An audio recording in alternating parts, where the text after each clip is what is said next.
तो देश में ईमानदार ऑफिसर्स वैसे ही नहीं मिलते हैं, ऊपर से जो होते हैं वो नौकरी छोड़ देते हैं। इसका नाम रिंकू सिंह है। ये उत्तर प्रदेश कैडर का आईएएस था। इसने इसलिए नौकरी छोड़ दी क्योंकि इसको पनिशमेंट मिली थी हम्बल होने की। ये लोगों के ऊपर राजा बनकर नहीं बैठा था, ये करप्शन नहीं करना चाहता था और इसीलिए इसको पनिशमेंट दे दी गई। इस आदमी की कहानी अगर आप सुनोगे तो शायद थोड़ा सा दुख हो जीवन में। 2004 में इसने पीसीएस की परीक्षा पास की थी। 2009 में एक 100 करोड़ के पेंशन और स्कॉलरशिप घोटाले का पर्दाफाश किया। इस पर्दाफाश करने की वजह से माफिया ने इसको 7 गोलियां मारी, 2 इसके चेहरे पे लगी। ठीक होने के बाद ये 2022 में दिव्यांग कोटे से आईएएस बने और इनको मिला यूपी कैडर। अब इन्होंने इस्तीफा दे दिया है। क्यों? क्योंकि इनको फील्ड पोस्टिंग नहीं मिल रही थी। रीजन क्या है?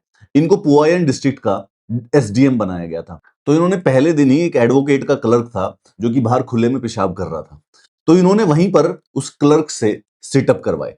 उसकी वजह से वकीलों ने वहां पर प्रोटेस्ट करना स्टार्ट कर दिया। वकीलों ने कहा कि भाई यहाँ पे सैनिटेशन ही नहीं है, कोई फंक्शनिंग टॉयलेट नहीं है स्टाफ के लिए, इसमें उस क्लर्क की क्या गलती थी? Rinku Singh, the Indian administrative service officer, उसने अपनी गलती मानते हुए कि एज एन एसडीएम ये मेरी रिस्पॉन्सिबिलिटी है, इसने क्या किया कि इसने वकीलों के सामने 5 उठक बैठक लगाए। ये जो ह्यूमिलिटी वाला स्टेप था वो गवर्नमेंट को इतना नापसंद आया कि अगले दिन 36 घंटे के अंदर अंदर चार्ज लेते हुए उसको अपनी ऑफिसर को अपनी ड्यूटी से रिलीव कर दिया, उस एसडीएम की पोस्ट से रिलीव कर दिया और इसके बाद इसको भेज दिया रेवेन्यू बोर्ड लखनऊ पे पेड लीव पे। अब ये पिछले 9-10 महीने से खाली बैठा हुआ था, इसको फील्ड पोस्टिंग नहीं मिली थी, इसीलिए इसने अपना रेजिग्नेशन दे दिया, ये बोल के कि मुफ्त के पैसे क्या खाऊं।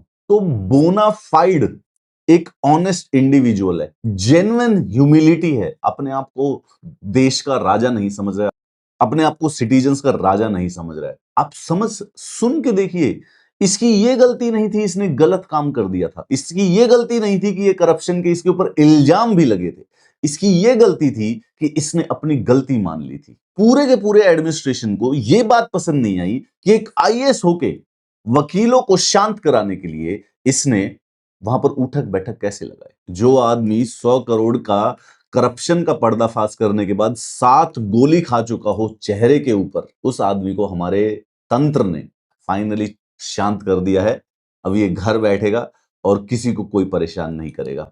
और जो वो लोग राजा समझने वाले जो लोग हैं ना, जैसे कि मतलब, और वो जो लोग राजा समझते हैं अपने आप को, वही आईएएस और एसडीएम यहाँ पे मिलेगी।